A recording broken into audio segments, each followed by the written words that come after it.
Kembali lagi di Cerita Cinta Channel. Jangan lupa like, comment, and subscribe ya. Terima kasih. Lira, kamu gak kuliah hari ini? Tanya Tamara yang baru memasuki dapur dan melihat Lira sedang membantu Bokni mencuci piring. Kelas sorenya, mungkin nanti pulangnya agak malam, kata Lira lirih merasa tidak enak. Kamu kan di Garuda, apa kamu tidak pernah bertemu dengan Bian? Tanya Tamara lagi. Enggaknya, kan kita beda kelas dan jurusan, jawab Lira. Padahal anak saya lumayan famous loh di kampusnya, ujar Tamara seperti sedang berpikir. Famous karena keplayboyannya ya Nyah, ucap Lira sedikit cemberut. Sepertinya begitu, kata Tamara terkekeh. Oh iya, Nyonya mau ngapain di dapur? Mau Lira buatkan sesuatu? Tanya Lira setelah selesai mencuci piring dan mengelap tangannya dengan kain. Ah, enggak, saya mau nyari Mbok nih. Malah nemunya kamu, kata Tamara. Oh, Mbok nih lagi ke toilet kayaknya tadi, jawab Lira spontan. Memang ada apa ya Nyah? Ada yang bisa Lira bantu? Lusa, saya mau ada arisan di rumah. Nanti kamu bilangin Mbok nih ya, suruh nemuin saya untuk membicarakan masalah catering, kata Tamara dibalas anggukan oleh Lira. Kak Dion, panggil Ariel saat memasuki gerbang kampus, melihat Dion yang hendak memasuki mobilnya. Ariel, gumam Dion dengan senyum mengembang di wajahnya. Kak, boleh minta tolong nggak? Tanya Ariel. Apa? Tanya Dion mengernyitkan dahinya. Tolong kasih ini ke Raffi ya, ujar Ariel memberikan sebuah kotak kecil kepada Dion. Apa ini? Kenapa tidak kamu kasih sendiri ke orangnya? Tanya Dion bingung. Kayaknya kakak gak perlu tanya deh. Kayaknya kakak udah tahu jawabannya, ucap Ariel cemberut. Ril, apa kamu masih mencintai Raffi? Tanya Dion pelan. Cinta sama buaya kardus, jawab Ariel tertawa. Yang bener aja dong kak, sambungnya. Itu adalah kalung sama cincin yang dia kasih ke Ariel beberapa waktu yang lalu. Ariel gak mau ada keterlibatan lagi sama buaya kardus kayak dia, ujar Ariel santai. Oh baiklah, nanti kakak kasihin ke dia. Kamu ada kelas? Tanya Dion. Astaga, Ariel lupa, serunya. Ya udah kak, Ariel duluan, ucapnya lalu Ariel berlari menuju kelas karena waktunya sudah mepet. Hampir aja tadi gue telat, keluh Ariel bernafas lega saat kelas telah selesai. Lagian loh, kenapa bisa telat sih? Tanya Aurel saat ini mereka berdua sedang duduk di kantin untuk mengisi energi. Tadi gue nemuin Kak Dion buat minta tolong sama dia, jawab Ariel santai sambil menyeruput es jeruknya. Kak Dion, minta tolong apaan? Tanya Aurel bingung. Minta tolong buat ngembaliin barang dari Raffi. Gue males ketemu sama tuh orang, jawab Ariel cemberut. Ariel, gumam Aurel lirih. Ia merasa bersalah karena telah tega mengkhianati sahabat sebaik dan setulus Ariel. Apaan sih? Udah jangan dipikirin lagi, kata Ariel tersenyum. Gue lapar, traktir gue dong Rel, katanya lagi sambil mengusap perutnya. Duit lo kan banyak Ril, masa minta traktir sama gue, kata Aurel memanyunkan bibirnya. Jir, gue belum gajian, suwe lo, ucap Ariel keceplosan. Gajian? Tanya Aurel mengernyitkan dahinya. Lo kerja? Maksud gue itu, gimana ya? Ucap Ariel menggaruk kepalanya yang tidak gatal. Udah next time gue ceritain. Sekarang traktir gue makan dulu, gue lapar banget sumpah, katanya lagi. Bukan Ariel tidak mau menceritakan kepada Aurel, hanya saja ia takut bila Aurel merasa bersalah lagi dan membuatnya kepikiran kalau tahu Ariel bekerja sebagai pembantu. Semenjak Ariel meninggalkan rumahnya dan bekerja di rumah Pranata, Ariel tidak pernah lagi memakai kartu kredit atau debitnya. Ariel masih kesal dengan sang papa karena tidak mau menuruti kemauannya. Ya, begitulah Ariel di depan orang tuanya. Sebagai anak tunggal, ia sangat manja dan cengeng. Dia mudah merajuk bila kemauannya tidak terpenuhi. Namun, ia juga sosok pekerja keras saat memiliki tekad dan keinginan. Keinan is calling. Halo? Ucap Keinan di seberang sana. Apaan?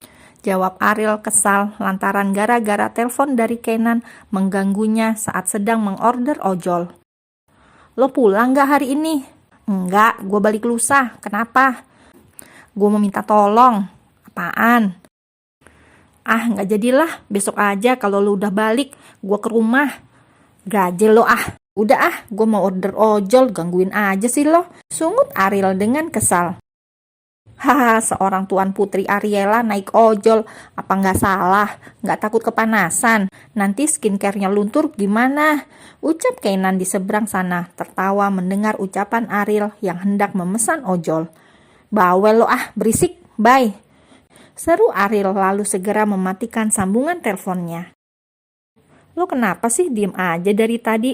Tanya Bian saat melihat Dion sedari tadi hanya dia memandangi sebuah kotak kecil di tangannya. Tahu nih, diam-diam baik lagi sariawan loh, tambah Andre. Gue bingung, ucap Dion menghela nafasnya. Pegangan kursi dah biar gak bingung, kata Andre. Sialan, gue serius bego, seru Dion sambil melemparkan kulit kacang ke wajah Andre. Ya lagi lo bingung-bingung segala. Gue tahu lo bingung pasti karena mantan pacarnya adik sepupu lo kan? Tebak Andre. Gue penasaran secantik apa sih tuh cewek sampai buat kedua saudara bertengkar terus? Tanya Bian penasaran dengan gadis yang selalu jadi perebutan antara sahabat dan sepupunya itu.